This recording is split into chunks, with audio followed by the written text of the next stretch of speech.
El edificio de oficinas en el centro de la ciudad brillaba bajo el sol de la mañana. Era uno de esos edificios altos con ventanas de cristal que reflejaban las nubes. En el piso 12 había una puerta con letras doradas que decían Víctor Mendoza, abogado. Detrás de esa puerta, un hombre de 58 años revisaba papeles en su escritorio, de madera oscura. Víctor Mendoza era un hombre que sabía cómo vestirse. Siempre usaba trajes caros de colores oscuros. Sus zapatos brillaban como espejos. Su cabello gris estaba peinado hacia atrás con gel. Cuando hablaba, su voz era suave y tranquila. Parecía el tipo de persona en quien cualquiera podría confiar. Esa era exactamente la imagen que él quería proyectar en la oficina. Estaba decorada con diplomas en las paredes. Había fotos de Víctor con personas importantes de la ciudad. Alcaldes, jueces, empresarios. Todo estaba diseñado para impresionar a las personas que entraban por primera vez. Los sillones eran de cuero suave. Había una pequeña fuente de agua en una esquina que hacía un sonido relajante. El mensaje era claro. Este es un lugar de éxito y profesionalismo, pero detrás de toda esa apariencia elegante, Víctor Mendoza escondía un secreto oscuro. Durante los últimos 20 años, había construido su fortuna robando a las personas más vulnerables. Sus víctimas favoritas eran las viudas, los ancianos y los pequeños empresarios que no entendían las complicaciones de la ley. Él usaba su conocimiento legal no para ayudarlos, sino para quitarles su dinero y sus propiedades.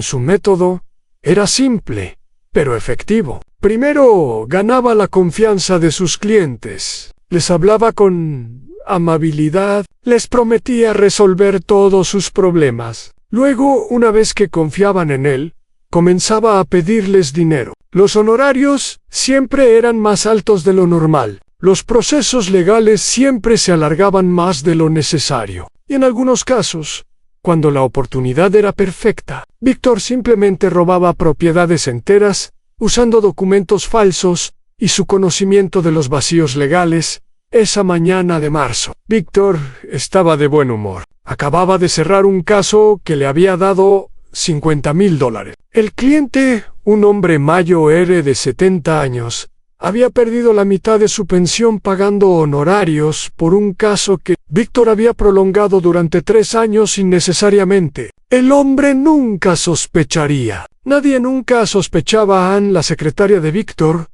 una mujer joven llamada Patricia. Tocó la puerta y entró. Señor Mendoza, hay una mujer aquí que quiere verlo. No tiene cita, pero dice que es urgente. Se llama Elena Castillo. Víctor miró su reloj. Tenía tiempo libre antes de su próxima reunión. Hazla pasar, dijo con una sonrisa. Patricia salió y regresó un momento después con una mujer. Elena Castillo tenía 62 años. Era una mujer de estatura media con cabello gris corto. Vestía ropa sencilla pero limpia, en una blusa azul y una falda negra. Sus ojos estaban un poco rojos, como si hubiera estado llorando recientemente. Caminaba con pasos pequeños y parecía nerviosa. Víctor se puso de pie y extendió su mano con una sonrisa cálida. Señora Castillo, es un placer conocerla. Por favor, tome asiento. ¿Puedo ofrecerle algo? ¿Café? ¿Agua? Agua estaría bien, gracias, dijo Elena con voz suave. Patricia trajo un vaso de agua y luego salió, cerrando la puerta detrás de ella. Víctor se sentó frente a Elena, no detrás de su escritorio. Esa era una de sus técnicas. Sentarse al mismo nivel que el cliente creaba una sensación de igualdad y confianza.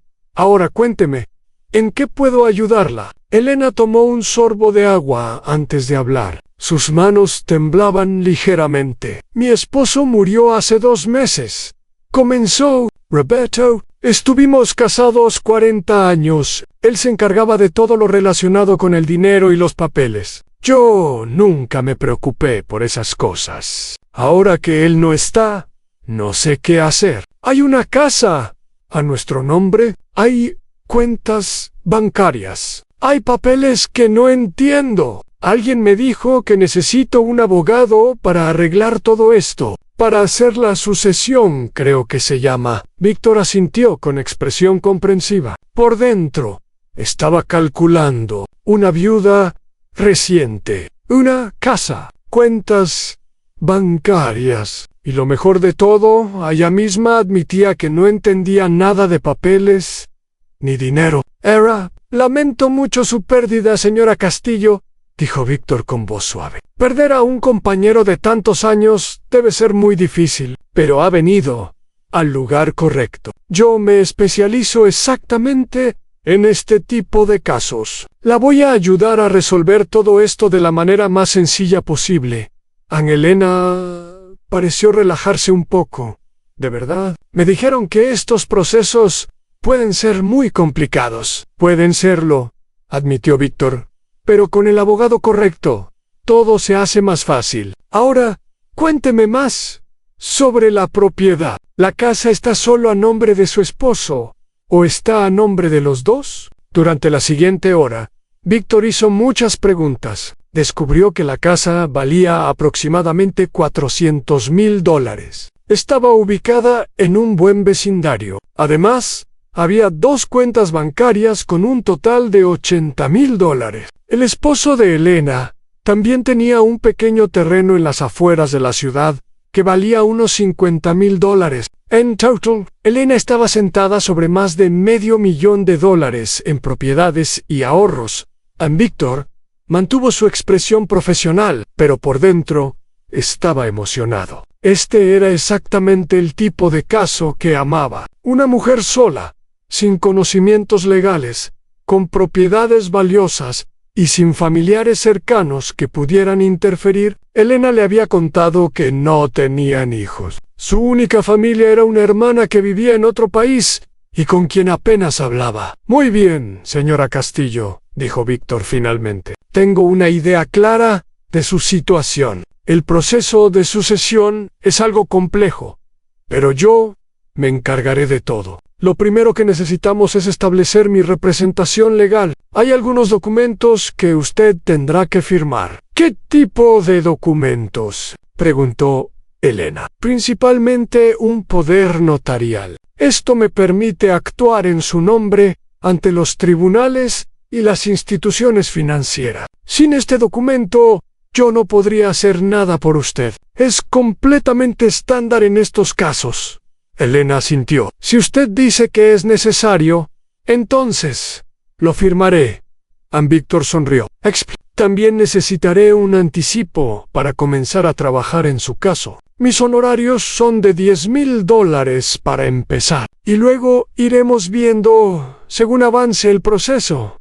Elena parpadeó. $10,000 es mucho dinero. Entiendo que puede parecer mucho, dijo Víctor con paciencia. Pero estos casos involucran mucho trabajo. Hay que ir a tribunales, revisar documentos, hacer trámites en diferentes instituciones. Mi equipo y yo trabajaremos muy duro para resolver todo lo más rápido posible. Y recuerde, al final usted recuperará propiedades que valen más de $500,000. $10,000 es una inversión pequeña comparada con lo que va a recibir. Elena pensó por un momento. Luego asintió lentamente. Tiene razón. ¿Puedo conseguir el dinero? ¿Cuándo empezamos? Podemos empezar ahora mismo, dijo Víctor. Déjeme llamar a mi asistente para que prepare los documentos, mientras Patricia preparaba los papeles. Víctor siguió conversando con Elena e le preguntó sobre su vida, sobre su esposo, sobre sus planes para el futuro. Elena habló con libertad. Le contó que había trabajado toda su vida como secretaria en diferentes empresas, que se había jubilado hace 5 años, que extrañaba mucho a Roberto y que la casa se sentía muy vacía.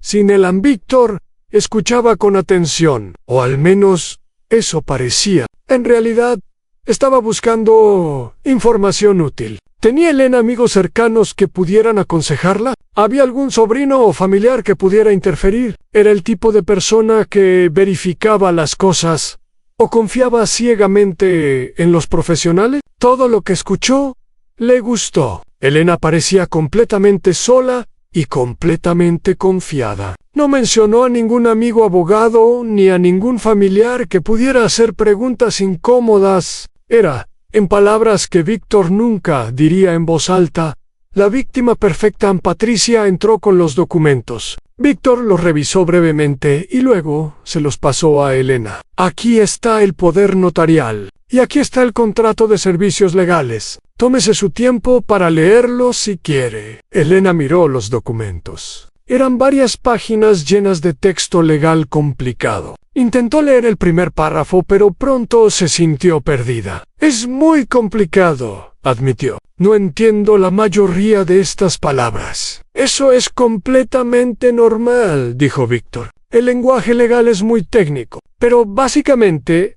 estos documentos dicen que usted me autoriza a actuar como su representante legal en el proceso de sucesión. Nada más y nada menos. Elena asintió y tomó el bolígrafo que Víctor le ofrecía. Firmó en todos los lugares que él le indicó. Una firma aquí, otra, sus iniciales en esta página, la fecha en aquella otra. Cuando terminó, Víctor recogió los documentos con una sonrisa satisfecha. Perfecto, señora Castillo. Ahora, oficialmente, soy su abogado. Voy a empezar a trabajar en su caso de inmediato. Le llamaré la próxima semana para darle una actualización. Elena se puso de pie y estrechó la mano de Víctor. Gracias, señor Mendoza. Me siento mucho más tranquila, sabiendo que alguien profesional está a cargo de todo esto. Para eso estamos, respondió Víctor. No se preocupe por nada. Yo me encargo de todo. Patricia acompañó a Elena hasta la salida. Cuando la puerta se cerró,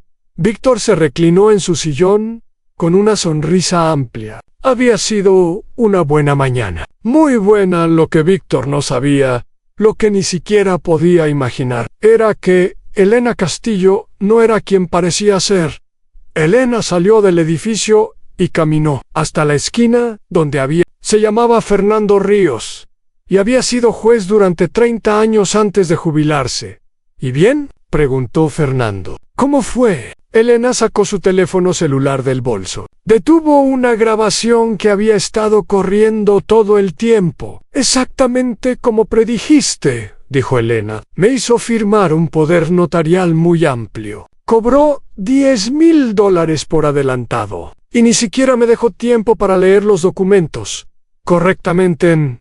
Fernando asintió con expresión seria. Es el mismo patrón de siempre. Mendoza ha estado haciendo esto durante años. El problema es que nunca hemos podido probarlo. Hasta ahora, dijo Elena Ann, porque la verdad era que Elena Castillo no era una viuda ingenua que no entendía nada de leyes. Durante 35 años, había trabajado como secretaria ejecutiva en uno de los bufetes de abogados más importantes de la ciudad. Había visto miles de casos, había escrito miles de documentos legales, conocía cada truco, cada táctica, cada manera en que los abogados corruptos engañaban a sus clientes, y su esposo Roberto realmente había muerto hace 2 meses. Eso era verdad. Lo que también era verdad era que Roberto había sido víctima de un abogado corrupto años atrás. Antes de conocer a Elena, había perdido un negocio familiar por culpa de un hombre sin escrúpulos que se aprovechó de su ignorancia. Roberto nunca se recuperó completamente de esa experiencia. Siempre cargó con la vergüenza de haber sido engañado. Aun cuando Roberto murió, Elena decidió que haría algo con su dolor. Investigó sobre abogados corruptos en la ciudad. Preguntó a sus antiguos colegas. Y un nombre apareció una y otra vez: Víctor Mendoza Fernando, el juez jubilado. Era un viejo amigo del bufete donde Elena había trabajado. Cuando ella le contó su plan, él decidió ayudarla. Juntos diseñaron una trampa. Conseguí copias de los documentos antes de firmarlos, dijo Elena, sacando unos papeles de su bolso. Los fotografié con mi teléfono, mientras Patricia no estaba mirando. Fernando tomó los papeles y los examinó con cuidado. Su expresión se volvió más seria con cada página que leía. «Esto es peor de lo que pensé», dijo finalmente. «Este poder notarial no es un poder limitado para el proceso de sucesión. Es un poder general amplísimo. Con este documento, Mendoza puede vender tu casa, vaciar tus cuentas bancarias, transferir el terreno. Puede hacer absolutamente todo, lo sé», dijo Elena. «Por eso lo firmé, Fernando». La miró con sorpresa. «¿Lo firmaste a propósito?» «Por supuesto. Si no le daba lo que quería, no podríamos atraparlo. Necesitamos que él actúe, que intente robarme. Solo entonces tendremos las pruebas que necesitamos». Fernando se quedó en silencio por un momento. «Es un plan arriesgado, Elena. Si algo sale mal, podrías perderlo todo». «Ya lo sé», respondió ella. «Pero no voy a dejar que este hombre siga destruyendo vidas. Roberto vivió con vergüenza por lo que le pasó. Murió sin ver justicia. Yo no voy a morir igual». Los ojos de Elena brillaban con determinación. No había miedo en su voz, solo una resolución firme que venía de años de experiencia y meses de planificación. «Además», continuó Elena, «tenemos precauciones. Los documentos originales del terreno y de la casa están a salvo. Tengo copias notariadas guardadas en 3 lugares diferentes, y cada conversación con Mendoza va a ser grabada». Fernando asintió lentamente. «Entonces lo único que podemos hacer ahora es esperar a que Mendoza haga su movimiento». Elena tomó un sorbo de su café. «No creo que tengamos que esperar mucho. Un hombre así no tiene paciencia. Cuando ve dinero fácil, actúa rápido». Tenía razón. Lo que ninguno de los dos sabía en ese momento era que Víctor Mendoza ya estaba haciendo planes. Sentado en su oficina, miraba los documentos que Elena había firmado con una sonrisa codiciosa. $500,000. Y la mujer claramente no tenía idea de lo que había firmado en esa noche. Víctor cenó en uno de los restaurantes más caros de la ciudad. Pidió el mejor vino. Dejó una propina se sentía invencible, como siempre se sentía después de encontrar una nueva víctima, pero muy pronto ese sentimiento cambiaría, porque por primera vez en su larga carrera de engaños, Víctor Mendoza había subestimado a su objetivo, y ese error le costaría todo. Pasaron 2 semanas desde la primera reunión. Elena esperaba en su casa, una construcción modesta pero bien cuidada en un vecindario tranquilo. Las paredes estaban llenas de fotos de su vida con Roberto, bodas, cumpleaños, vacaciones, 40 años de recuerdos capturados en marcos de diferentes tamaños. Cada mañana, Elena se levantaba temprano, preparaba café y se sentaba junto a la ventana a esperar. No sabía exactamente qué estaba esperando, pero sabía que algo vendría. Un hombre como Víctor Mendoza no dejaba pasar oportunidades como esta. El teléfono sonó un martes por la tarde. Elena reconoció el número de la oficina del abogado. «Señora Castillo», era la voz de Patricia, la secretaria.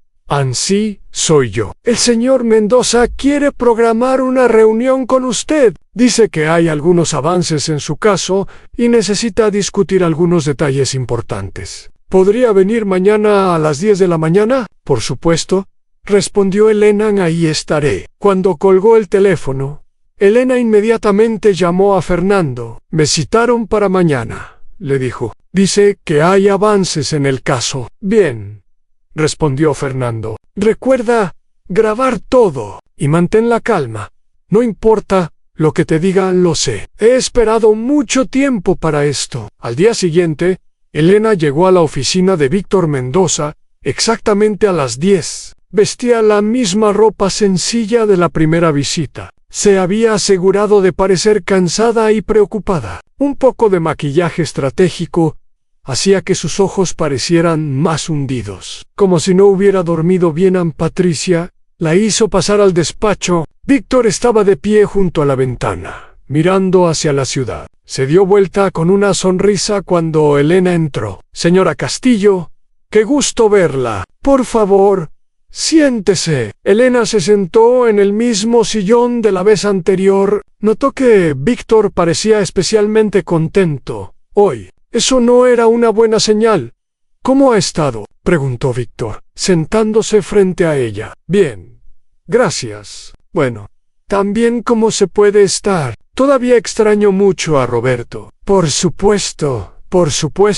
El duelo toma tiempo». Víctor juntó las manos sobre su regazo. «Ahora, la razón por la que la llamé es porque he estado revisando su caso y he encontrado algunas complicaciones». Elena sintió que su corazón latía más rápido, pero mantuvo su expresión preocupada.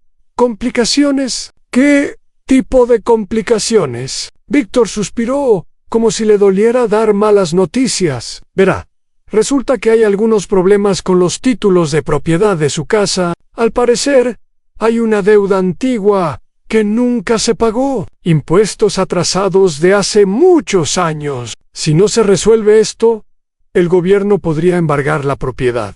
Ana Elena abrió los ojos con fingida sorpresa.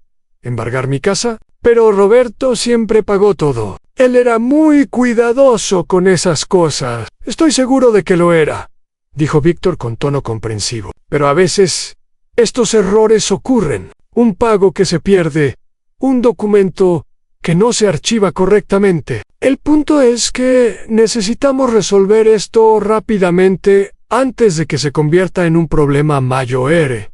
¿Y cómo lo resolvemos?». Víctor se inclinó hacia adelante. «Bueno, hay dos opciones. La primera es iniciar un proceso legal largo y costoso para disputar la deuda. Esto podría tomar años y costar decenas de miles de dólares en honorarios legales. Y al final, no hay garantía de que ganemos. Y la segunda opción es más simple. Pagamos la deuda ahora mismo y el problema desaparece. Según mis cálculos, la deuda más los intereses suman aproximadamente $35,000. Elena se llevó la mano al pecho. $35,000. Eso es casi la mitad de mis ahorros, lo sé. Y lamento tener que darle esta noticia, pero créame, es mucho mejor pagar ahora que arriesgarse a perder toda la propiedad. Su casa vale más de $400,000. $35,000 es un precio pequeño para proteger esa inversión». Elena permaneció en silencio por un largo momento, como si estuviera pensando. En realidad estaba contando mentalmente hasta 30 para darle más drama a su actuación. «Supongo que tiene razón», dijo finalmente con voz derrotada. «¿Cómo hago para pagar?». Víctor, no se preocupe por los detalles. Yo puedo encargarme de todo. Solo necesito que me transfiera el dinero a la cuenta del bufete y yo haré el pago directamente al gobierno. ¿No debería yo pagar directamente? Podría, pero sería mucho más complicado. Tendría que ir a varias oficinas, llenar formularios, esperar en filas. Además, si yo lo hago como su representante legal, puedo asegurarme de que todo quede correctamente documentado. Recuerde que usted me dio poder notarial exactamente para este tipo de situaciones». Elena asintió lentamente. «Está bien, confío en usted, señor Mendoza. ¿Cómo le transfiero el dinero?». Víctor le dio los datos de una cuenta bancaria. Elena los escribió cuidadosamente en una libreta pequeña que sacó de su bolso. Lo que Víctor no vio fue el pequeño dispositivo de grabación escondido en el fondo del bolso, capturando cada palabra de la conversación. «Perfecto», dijo Víctor. «Una vez que reciba el dinero, haré el pago inmediatamente. Y luego podremos continuar con el proceso de sucesión». Sin problemas, Ana Elena se puso de pie para irse, pero Víctor la detuvo. «Hay otra cosa. Encontré otra pequeña complicación con el terreno en las afueras de la ciudad». Ana Elena se volvió a sentar. «¿Qué complicación?». «Parece que hay una disputa de límites con el terreno vecino. El dueño del terreno de al lado está reclamando que parte de su propiedad en realidad le pertenece a él. Dice que los límites son... Pero Roberto compró ese terreno hace 20 años. Nunca hubo ningún problema. Entiendo. Pero estas cosas a veces surgen cuando hay un cambio de propietario. El vecino probablemente vio una oportunidad cuando supo que su esposo había fallecido. Víctor hizo una pausa dramática. Hay una manera de resolver esto rápidamente, pero requiere tomar una decisión difícil. ¿Qué decisión? Podríamos vender el terreno ahora, antes de que la disputa legal se complique más. Tengo un contacto que está interesado en comprarlo. Ofrece $40,000. Sé que el terreno vale un poco más, pero considerando la situación, es una oferta justa.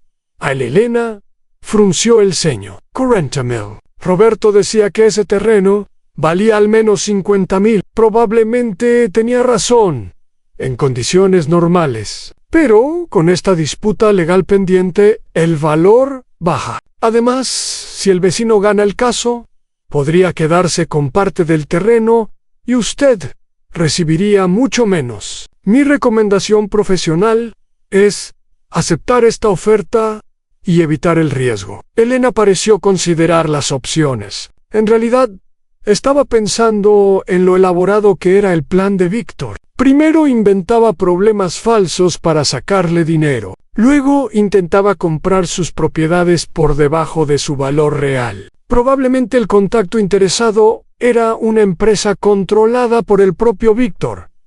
Necesito pensarlo, dijo Elena. Es una decisión grande. Por supuesto, tómese su tiempo, pero no demasiado. Mi contacto tiene otras opciones y no esperará para siempre. Elena asintió y se levantó nuevamente. Le avisaré sobre el terreno pronto y haré la transferencia de los $35,000 hoy mismo.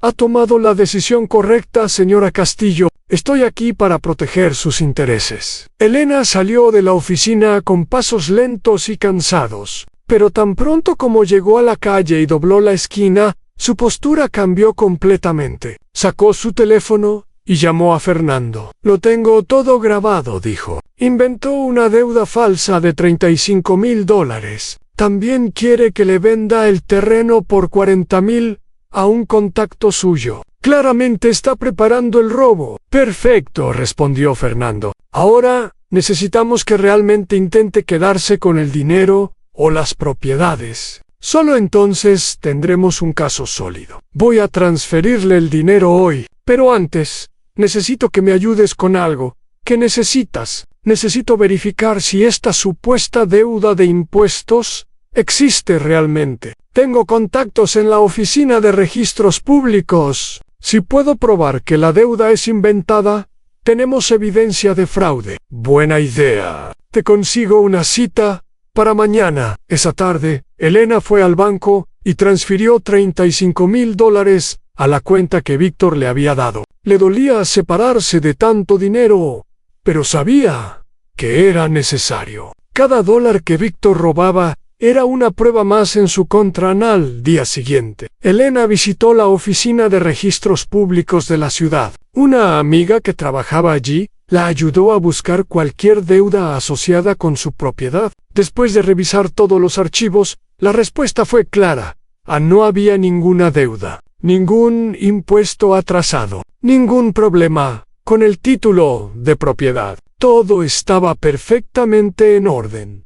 Elena guardó una copia certificada del reporte. Era la primera pieza sólida de evidencia. Víctor Mendoza le había mentido deliberadamente para robarle $35,000 durante las siguientes semanas. Elena continuó interpretando su papel de viuda ingenua. Víctor la llamaba regularmente con nuevas noticias. Todas malas. Había más problemas legales. Se necesitaba más dinero. Los procesos se retrasaban por razones misteriosas. En Elena pagaban, firmaban, asentía con preocupación, y grababa absolutamente todo. Un mes después de la primera reunión, Víctor pidió otra cita urgente. Tengo noticias importantes, dijo por teléfono. Necesito verla lo antes posible. Elena fue a la oficina al día siguiente. Esta vez, Víctor no estaba sonriente. Su expresión era seria. casi triste. Señora Castillo, me temo que tengo muy malas noticias. He estado revisando la situación de su casa y he descubierto un problema grave. Hay una segunda hipoteca que su esposo tomó hace años. Parece que usó la casa como garantía para un préstamo que nunca pagó.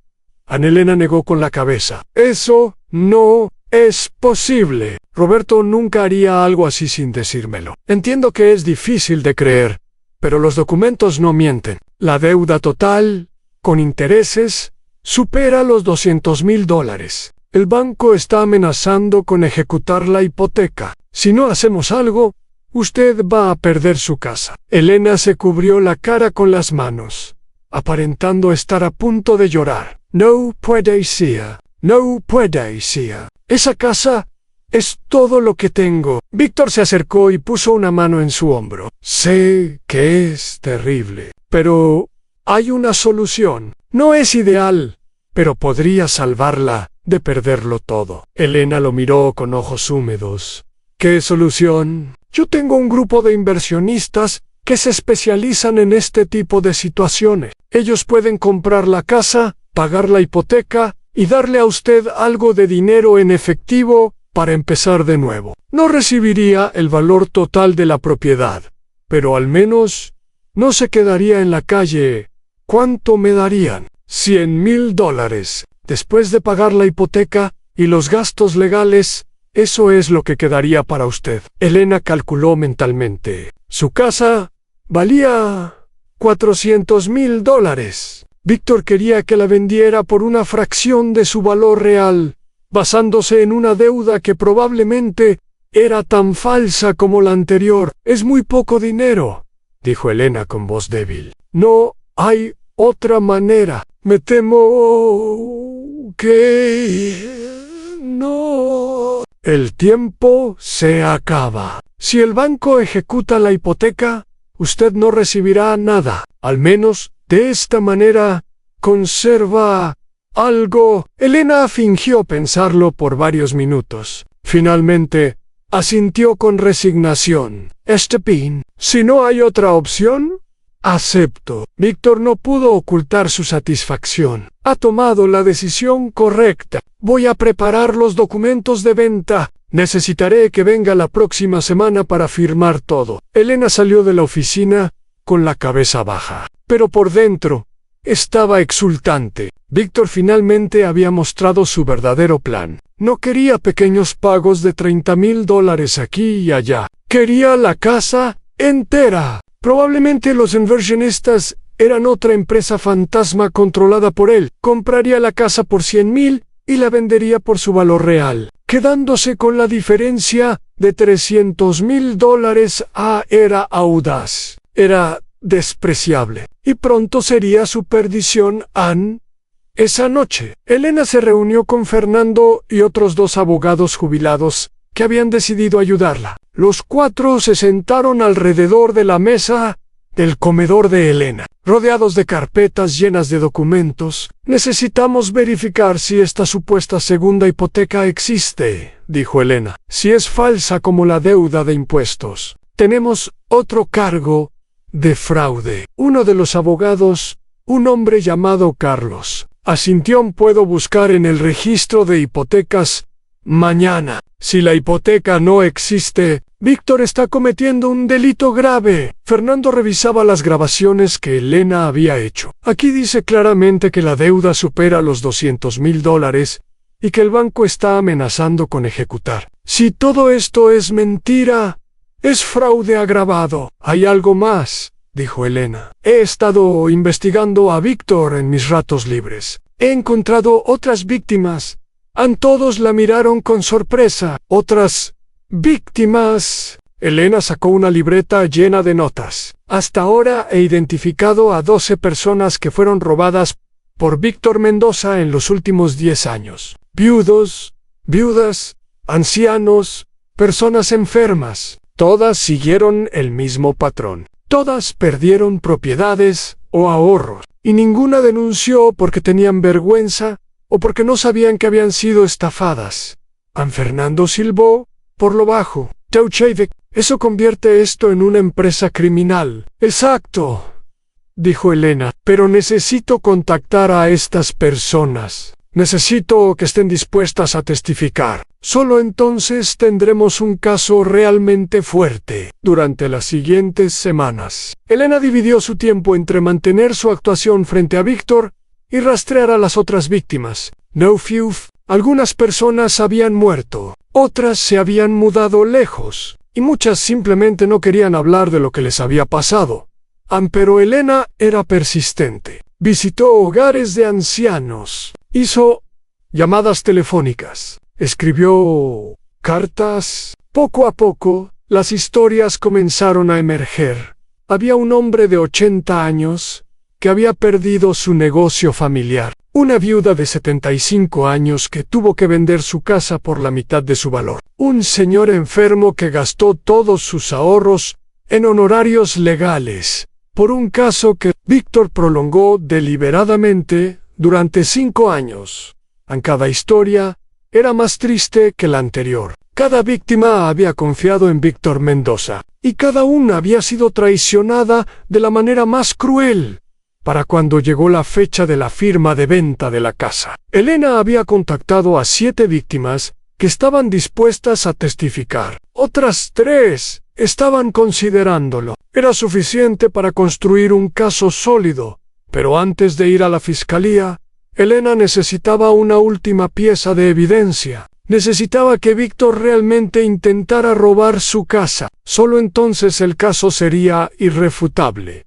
El día de la firma llegó. Elena se vistió con ropa sencilla. Se aseguró de que su grabadora estuviera funcionando y caminó hacia la oficina de Víctor Mendoza, lista para el acto final de su plan.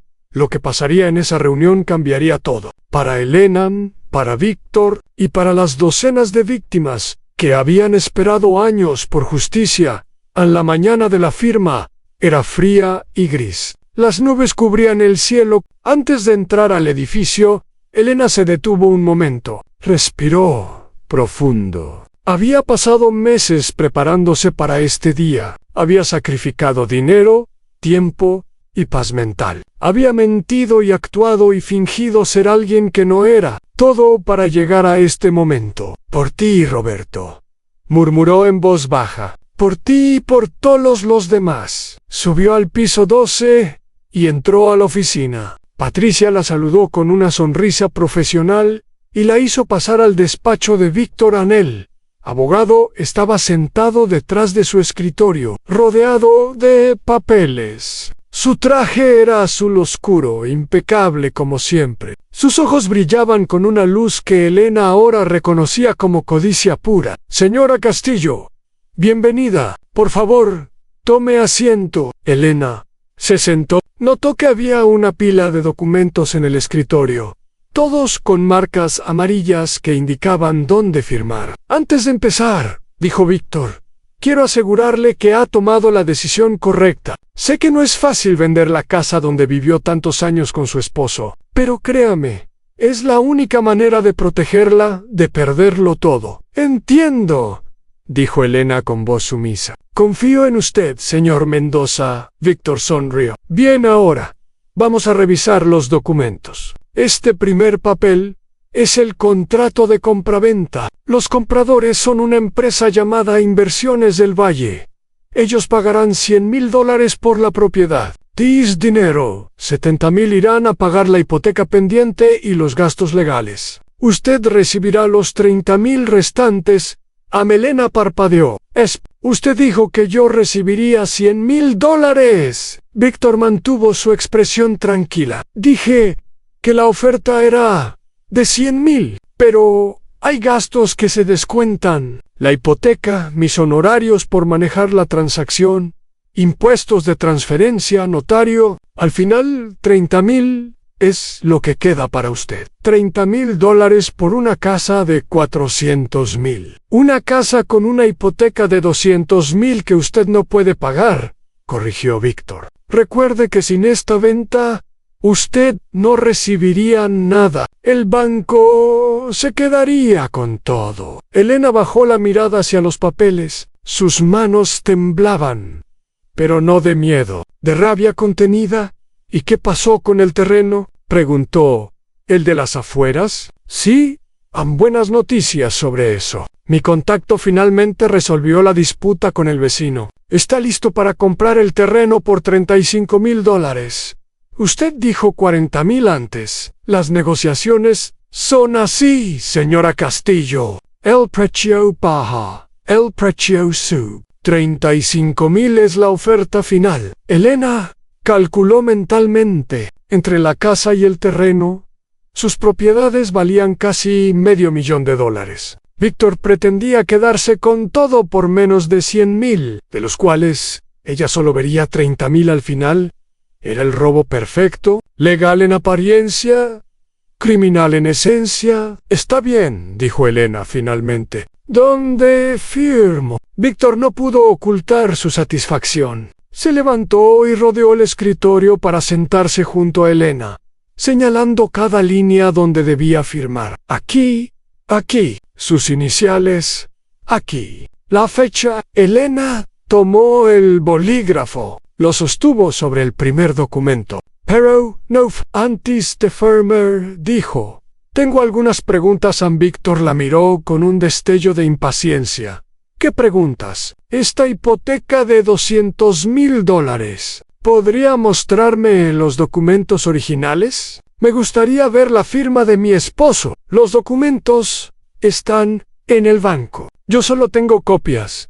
Entonces me gustaría ver las copias. Víctor se puso ligeramente tenso. Señora Castillo, no tengo las copias aquí en este momento. Están archivadas en otro lugar. Pero le aseguro que la hipoteca es real. Es que me resulta muy extraño, continuó Elena. Roberto y yo hablábamos de todo. Él nunca mencionó ningún préstamo grande. Y revisé nuestros papeles en casa. No encontré nada sobre esta hipoteca. A veces los esposos ocultan cosas, dijo Víctor con tono condescendiente, especialmente cuando se trata de deudas. No quieren preocupar a sus parejas, puede ser. Pero también busqué en el registro público de hipotecas. No encontré nada registrado a nombre de Roberto Castillo. El silencio que siguió fue denso como el humo. La sonrisa de Víctor se congeló en su rostro. El registro público no siempre está actualizado, dijo después de una pausa. También verifiqué la supuesta deuda de impuestos que usted mencionó al principio. Los $35,000 que le transferí para pagar impuestos atrasados. Según la Oficina de Registros de la ciudad, no había ninguna deuda. Nunca hubo impuestos atrasados en mi propiedad. Víctor se quedó completamente inmóvil. Su mente trabajaba rápidamente, buscando una explicación, una excusa, una manera de salir de esta situación. Debe haber un error en los registros, dijo finalmente. Yo vi los documentos con mis propios ojos. ¿Los vio o los inventó? Elena se puso de pie. Su postura había cambiado completamente. Ya no era la viuda tímida y asustada. Ahora era una mujer fuerte, segura, con fuego en los ojos. Señor Mendoza, yo no soy quien usted cree que soy. Trabajé 35 años como secretaria ejecutiva en el bufete López y Asociados. He visto miles de documentos legales en mi vida. He trabajado con docenas de abogados, buenos y malos. Y reconozco una estafa cuando la veo. Víctor se levantó también, su rostro endureciéndose. No sé de qué está hablando. Estoy hablando de fraude. Estoy hablando de los $35,000 que me robó con una mentira sobre impuestos atrasados. Estoy hablando de esta falsa hipoteca que inventó para quedarse con mi casa. Estoy hablando de Inversiones del Valle, que ha puesto mi vida.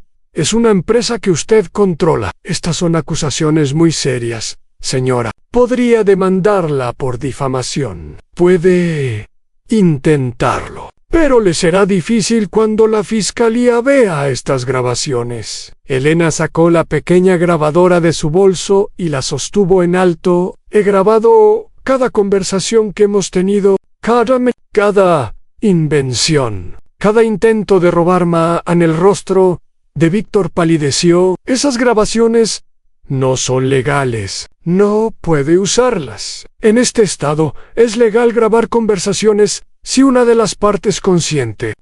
Víctor dio un paso hacia Elena, pero ella no retrocedió. Escúcheme bien, dijo él con voz baja y amenazante. No sabe con quién está tratando. Tengo amigos en lugares altos, jueces, fiscales, políticos. Puedo hacer que su vida sea muy difícil. Y yo tengo 12 víctimas dispuestas a testificar en su contra. Viudas y ancianos que usted robó durante los últimos 10 años. Tengo documentos que prueban que las deudas que inventaba no existían. Tengo registros bancarios que muestran a dónde iba el dinero. Y tengo todo grabado. Elena caminó hacia la puerta. No se moleste en llamar a sus amigos poderosos. Esta tarde voy a la fiscalía y mañana su nombre estará en todos los periódicos. Víctor intentó un último recurso.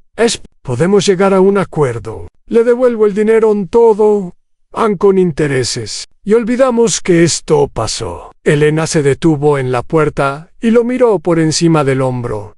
¿Cree que esto es solo por dinero? Mi esposo murió avergonzado porque un abogado corrupto lo estafó hace años. Vivió con esa vergüenza toda su vida. No pudo ver justicia antes de morir. Sus ojos brillaban con lágrimas contenidas. Esto no es por dinero, señor Mendoza. Esto es por justicia. Y la justicia no se compra. Salió de la oficina sin mirar atrás. Patricia la observó pasar con expresión confundida. Elena no se detuvo hasta llegar a la calle una vez afuera.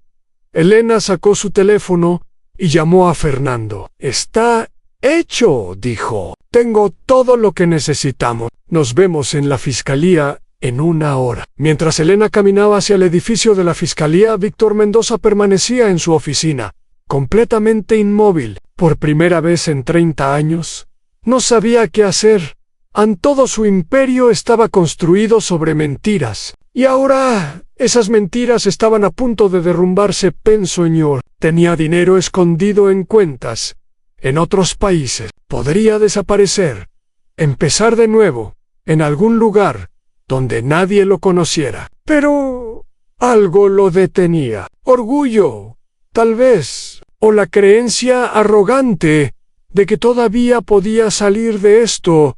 Después de todo, había enfrentado problemas antes, clientes molestos, quejas ante el colegio de abogados, incluso una investigación de la policía hace 10 años que no llegó a nada. Siempre había encontrado la manera de escapar. Esta vez sería igual, se dijo a sí mismo. Solo tenía que pensar.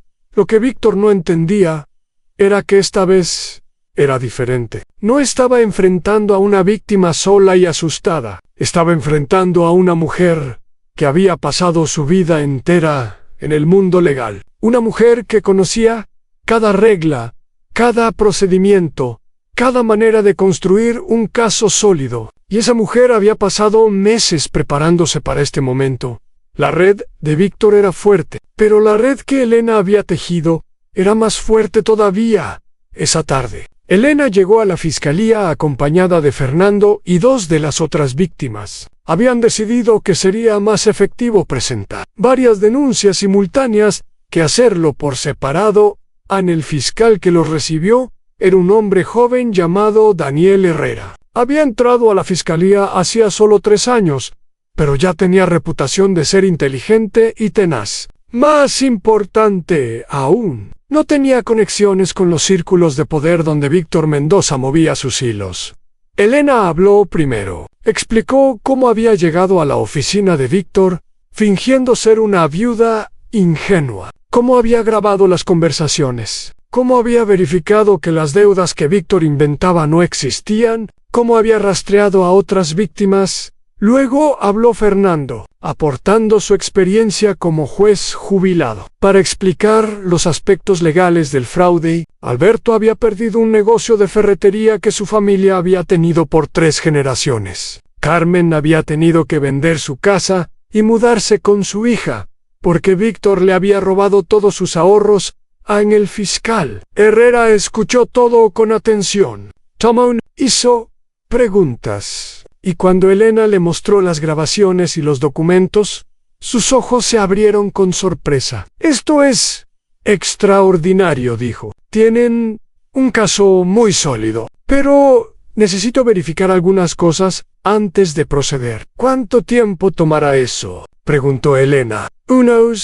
Tal vez una semana. Necesito revisar los registros bancarios, confirmar la información sobre las propiedades, hablar con las otras víctimas que mencionó. Mientras tanto, Víctor Mendoza está libre. Patria podría destruir evidencia. Entiendo su preocupación. Pero si nos movemos demasiado rápido sin tener todo en orden, un buen abogado defensor podría encontrar tecnicismos para liberar a Mendoza. Necesitamos hacer esto correctamente. Elena no estaba satisfecha con la respuesta, pero entendía la lógica. Había esperado meses. Podía esperar unos días más. ¿Puede al menos congelar sus cuentas bancarias?, preguntó Fernando. Para evitar que mueva el dinero, necesitaré la aprobación de un juez para eso. Lo solicitaré mañana, a primera hora. Salieron de la fiscalía con sentimientos mezclados. Por un lado,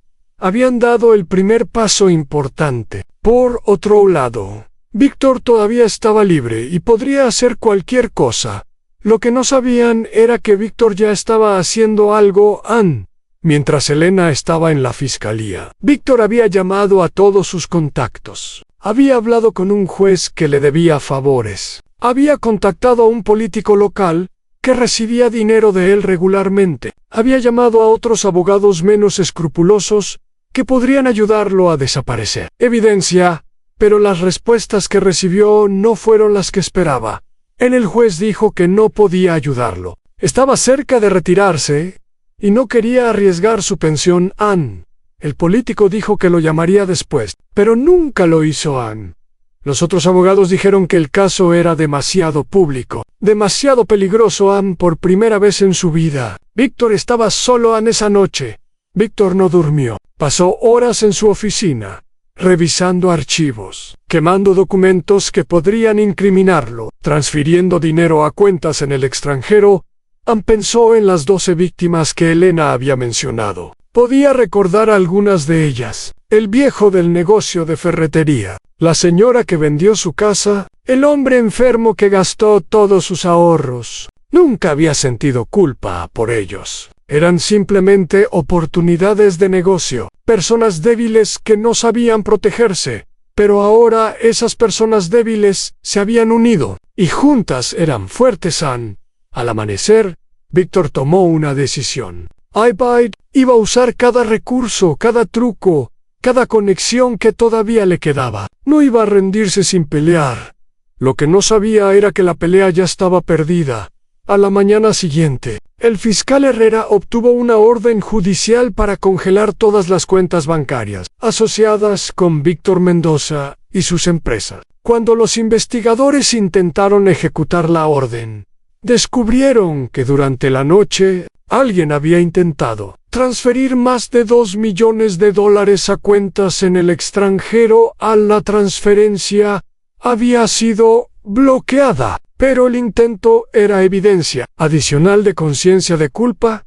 También descubrieron que alguien había estado quemando documentos en la oficina de Víctor. El sistema de seguridad del edificio había registrado actividad a las 3 de la madrugada. Cuando los investigadores llegaron con una orden de registro, encontraron cenizas en un contenedor de basura y un olor a papel quemado en el aire.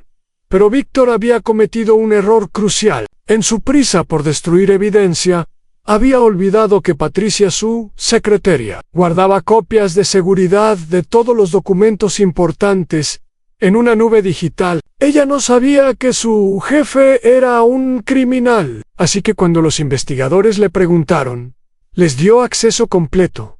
A los documentos digitales contaban toda la historia. Contrat, empresas fantasma, registros de transferencias a cuentas personales, comunicaciones con otros abogados sobre cómo estructurar los fraudes. Era peor de lo que Elena había imaginado. Víctor no solo había robado a sus clientes, había creado toda una red criminal que operaba desde hacía más de 15 años 3 días después de la denuncia de Elena, la Fiscalía emitió una orden de arresto contra Víctor Mendoza por múltiples cargos de fraude, falsificación de documentos, lavado de dinero y abuso de confianza. Ana Elena estaba en su casa cuando Fernando la llamó con la noticia. Lo arrestaron hace 1 hora, dijo Fernando. Lo encontraron en su apartamento, haciendo las maletas. Aparentemente estaba planeando huir a México esta noche. Elena se dejó caer en una silla. Sus ojos se llenaron de lágrimas, pero esta vez eran lágrimas de alivio. Finalmente, murmuró. Hay más, continuó Fernando. La Fiscalía está diciendo que este es uno de los casos de fraude más grandes que han visto en años. Están hablando de 14 años de prisión como mínimo. Elena cerró los ojos. Pensó en Roberto, en su vergüenza, en su dolor silencioso que cargó durante tantos años. Ojalá pudiera estar aquí para ver esto. ¿Qué sigue ahora?, preguntó. En el juicio. Probablemente tomará meses, pero con toda la evidencia que tenemos, no hay manera de que Mendoza escape. Este caso está cerrado. Elena agradeció a Fernando y colgó el teléfono. Luego caminó hasta la ventana y miró hacia afuera. El cielo estaba despejado. El sol brillaba. Era un día hermoso. Por primera vez desde la muerte de Roberto. Elena se sintió en paz, pero el camino hacia la justicia apenas comenzaba. El arresto era solo el principio. Ahora vendría el juicio. Y Víctor Mendoza, a pesar de todo, no estaba dispuesto a rendirse sin luchar.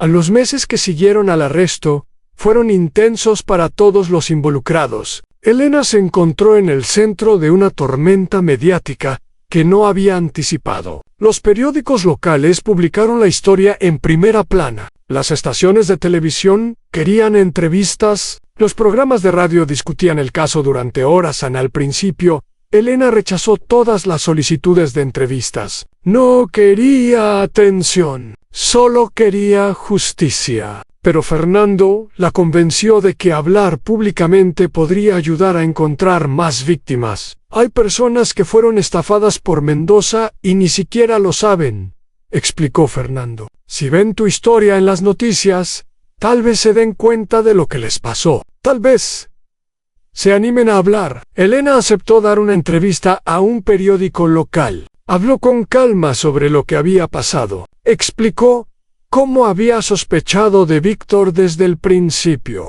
cómo había construido el caso paso a paso, cómo había encontrado a otras víctimas. La entrevista tuvo un efecto inmediato. En las semanas siguientes, más de 20 personas contactaron a la Fiscalía para reportar experiencias similares con Víctor Mendoza. Algunas historias eran recientes, otras tenían más de una década. Una mujer llamó desde otro estado. Víctor la había estafado hace 15 años, y ella se había mudado lejos para escapar de los recuerdos. Otra persona era el hijo de una víctima que había muerto sin ver justicia. Un hombre contó cómo había perdido todo su fondo de jubilación, y ahora vivía con ayuda del gobierno. En cada historia añadía más peso al caso. La Fiscalía tuvo que asignar un equipo completo de investigadores para manejar todas las denuncias. Mientras tanto, Víctor Mendoza permanecía en la cárcel esperando el juicio. Su solicitud de libertad bajo fianza fue negada. El juez consideró que era un riesgo de fuga, dada su intento de huir a México y las transferencias bancarias que había intentado hacer. Víctor contrató al mejor abogado defensor que pudo encontrar. Se llamaba Ricardo Torres, un hombre de 60 años con cabello canoso y reputación de ser brillante en el tribunal. Torres había defendido a políticos corruptos, empresarios criminales y narcotraficantes. Nunca había perdido un caso de alto perfil. La estrategia de Torres fue clara desde el principio: atacar la credibilidad de Elena y las otras víctimas. Mi cliente es un abogado respetado con 30 años de carrera. Impecable, declaró Torres en una conferencia de prensa. Estas acusaciones son el resultado de malentendidos, clientes descontentos y una campaña, orquestada por personas con motivos personales. Torres también atacó las grabaciones que Elena había hecho en estas grabaciones fueron editadas y manipuladas, afirmó. No muestran el contexto completo de las conversaciones. Mi cliente estaba actuando de buena fe en todo momento. Elena vio la conferencia de prensa por televisión. Le dolía ver cómo Torres distorsionaba la verdad. Pero Fernando le recordó que esto era normal. Los abogados defensores hacen lo que sea necesario para proteger a sus clientes, dijo Fernando. No te preocupes. La verdad está de nuestro lado. El juicio comenzó 6 meses después del arresto. El tribunal estaba lleno de periodistas, familiares de las víctimas y curiosos que querían ver el espectáculo. Elena llegó temprano y se sentó en la primera fila, justo detrás del fiscal. Herrera, Víctor Mendoza, entró escoltado por guardias. Vestía un traje gris, que parecía un poco grande para él. Había perdido peso en la cárcel. Su cabello estaba más canoso, pero sus ojos todavía tenían esa mirada calculadora que Elena reconocía aun cuando sus ojos se encontraron por un momento. Elena no apartó la mirada. No tenía miedo de él. Ya no, el juicio duró 3 semanas. El fiscal Herrera presentó un caso meticuloso. Llamó a testificar a 12 víctimas, cada una con su propia historia de engaño y traición. Presentó documentos bancarios que mostraban cómo el dinero de los clientes terminaba en cuentas personales de Víctor.